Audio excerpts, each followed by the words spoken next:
This channel does not promote any violent, harmful, or illegal activities. All content provided by this channel is meant for educational purpose only. আমরা কেউ ঘাসে মুখ দিয়ে তো চলি না, মানে শুরু থেকে ব্যাপারটাকে একটা সুইসাইড বলে ঘোষণা করা হলো, তারপরে এতগুলো সমস্ত প্রমাণ লোপাট করা হলো। বুঝতে পারছি না, মানে এতগুলো প্রশ্ন অলরেডি ভেতরে রয়েছে, আমাদের সবার মনে রয়েছে।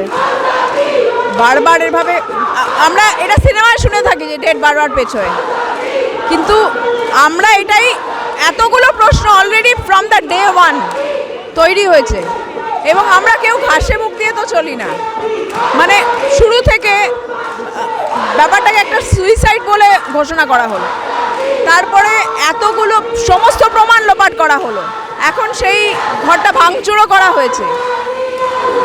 তার বাবা মাকে এতক্ষণ পরে সে সামনে মানে ঘরে এতক্ষণ পরে প্রবেশ করতে দেওয়া হয়েছে। এই সমস্ত কেন, মানে কি কাদের লোকানো হচ্ছে, আর কটা নাম আসবে, মানে এই সব প্রশ্ন নিয়ে এসছি, মানে নাগরিক হিসেবে এসছি। পুরো বিষয়টাই তো একটা ধোঁয়াশা ক্রিয়েট করে রেখেছে, এতগুলো প্রশ্ন।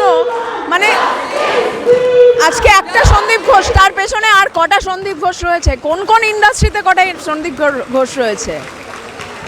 আমরা অলরেডি এর আগে শিক্ষা ব্যবস্থা সন্দীপ ঘোষকে দেখেছি, এবার স্বাস্থ্য ব্যবস্থায় আর কোথায় কোথায় বেরোবে। মানে আমরা তো ভোটটা দিই ডেফিনেটলি, যাতে মানুষজন ভোট দিয়েছে, সরকার নির্বাচন করে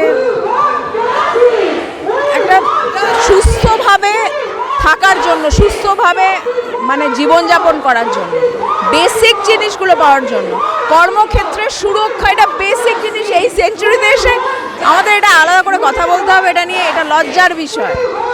প্রোটেস্ট তো এইরকম ঘটনা, এর মানে জঘন্য ঘটনা ঘটেছে, তো মানে এটা প্রোটেস্ট না করে আমরা কলকাতার মানুষ, আমরা এমনি আমরা কিন্তু একটু এমনি আমাদের বাঙালিদের মধ্যে এমনি বিপ্লবীরা রয়েছে।